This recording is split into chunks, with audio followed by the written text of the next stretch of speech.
নমস্কার, আমি ডক্টর অভিক ঘোষ। আজকে আমরা রেনাল স্টোন বা কিডনিতে পাথরের ব্যাপারে কথা বলবো। আমার কাছে পেশেন্ট যে কিনা অনলাইনে আমাকে দেখিয়েছিল আজ থেকে 4 মাস আগে থেকে, তিনি থাকেন হচ্ছে কুচবিহার ডিস্ট্রিক্টে। উনি ওখান থেকে আমার সঙ্গে কমিউনিকেট করেন এবং আমরা অনলাইনে ভিডিও কনফারেন্সের মাধ্যমে তাকে দেখি, তার রিপোর্টগুলো দেখি এবং তাকে মেডিসিন প্রেসক্রাইব করি। সেই মেডিসিন কুরিয়ার করে তাকে পাঠানো হয় এবং সে সেটাকে সুন্দরভাবে খান এবং আজ 3 থেকে 4 মাস 4 মান্থস বোধহয় হয়েছে। 4 মাস পরে আবার তার ইউএসজি করা হয়। ইউএসজিতে কোনো ক্যালকুলেই আর পাওয়া যায়নি। ওনার ছিল 2 কিডনিতেই পাথর, যেরকম রাইট কিডনিতে লোয়ার ক্যালিক্সে একটা 6 মিলিমিটারের পাথর ছিল এবং লেফট কিডনিতে মিডল ক্যালিক্সে একটা 6 মিলিমিটারের পাথর ছিল। দুটোতেই পাথর ছিল, কিন্তু কিডনির মধ্যে হওয়াতে ওনার তো এটা অপারেটিভ কেস হিসেবেই দেখা হয়। তো সেটাকে আমরা মেডিসিন দিয়ে কমপ্লিট করতে পেরেছি। আমরা এখন পেশেন্টের সঙ্গে অনলাইনে কথা বলবো। নমস্কার, কেমন আছেন? যখন ইউএসজি করেছিলেন সেটা কতদিন আগে? তার আগেরটা তখন কি পাওয়া গেছে? দুটো কিডনিতে স্টোন ছিল, 6 মিলিমিটার করে স্টোন ছিল দুটো কিডনিতে। তখন আপনার সমস্যা কি জন্য আপনাকে ইউএসজি করতে হয়েছিল? সমস্যা কি হয়েছিল? বুঝলেন কি করে যে আপনার পাথর আছে? তখন আমার ইউরিনের সমস্যা হচ্ছিল। কিরকম সমস্যা?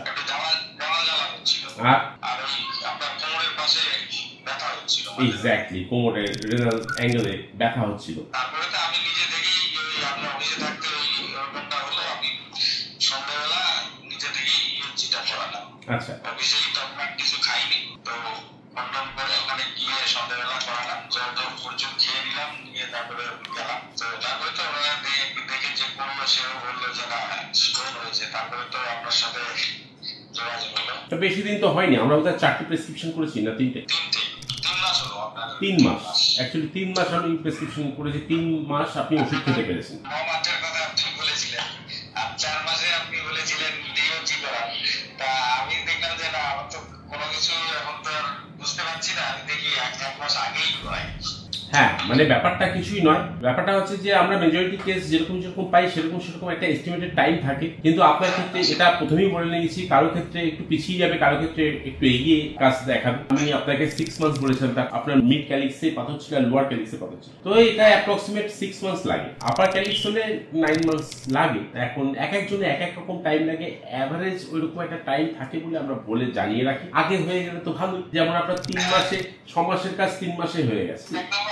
বুঝতে পারিনি যে এটা কখন বেরিয়ে গেছে, সেটা বুঝতে পারি। ছোট তো, বেশি তো বড় নয়, 6 মিলিমিটার, তো হয়তো বা ওটা গুঁড়ো গুঁড়ো হয়ে বেরিয়েছে, আপনি টের পান। আমি আনারস খেতে বলেছেন, আপনি ডেইলি আনারস ডেইলি খাচ্ছি। খুব সুন্দর।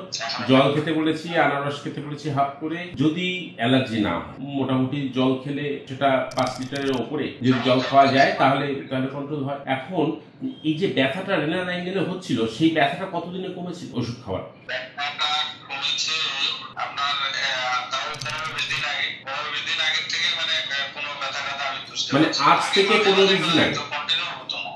আজ থেকে 15-20 দিন আগে। তো এই হচ্ছে ব্যাপার। তো আমরা মোটামুটি একটা কেস সলভ করতে পেরেছি। এখানে কলকাতায় আসলে অবশ্যই দেখা করে যাবেন। তা অনলাইনে খুঁজে পাওয়া, আমাদের ট্রিটমেন্ট নেওয়া, এই কতটা ভরসাযোগ্য হলো। আমি তো এক্সপেক্ট করি না বাইরে কারোর কাছ থেকে ট্রিটমেন্ট নেওয়া। ফেসবুকে আপনার ওই একজন রোগীর সাথে সাক্ষাৎকার দেখলাম। হ্যাঁ, তারটা তো উনি ওই পেশেন্ট নিজেই বললেন সবকিছু। সেটা শুনেই আমার মানে ভরসা হয়ে গেল। তারপরে আমার দাদার সাথেও কনসাল্ট করেছি, মেজদার সাথেও, মানে থাকে যে ব্যাকটেরিয়া। তারপরে আপনার সাথে যোগাযোগ। তবু আমি একজন ইউরোলজিস্টের সঙ্গে কনসাল্ট করতে বলবো আপনাকে। আপনার আগের রিপোর্ট এবং পরের রিপোর্ট, দুটো রিপোর্ট নিয়ে আপনি একজন ইউরোলজিস্টের সঙ্গে কনসাল্ট করবেন, করে আমাকে জানাবেন। ফাইনালি উনি চেকিং করবেন, করে উনি ক্লিন চিট দেবেন যে আপনি সুস্থ। এখনো কিছু সিস্ট আছে, ও কাজ কিন্তু এখন শেষ হয়নি। এবার রেনাল স্টোনেরও কাজ শেষ, সিস্টের উপর একটুখানি নজর দিতে হবে। যদিও সিস্টের উপর নজর দেওয়া হয় না সেরকম, সিস্ট কন্ট্রোল হয়ে যায়, তা ওষুধ একটু খেতে হবে হোমিওপ্যাথিক্যালি, তাহলে ওটাকে কন্ট্রোল করে। আমরা এই কেস থেকে সমাপ্ত করলাম। নমস্কার, ভালো থাকবেন।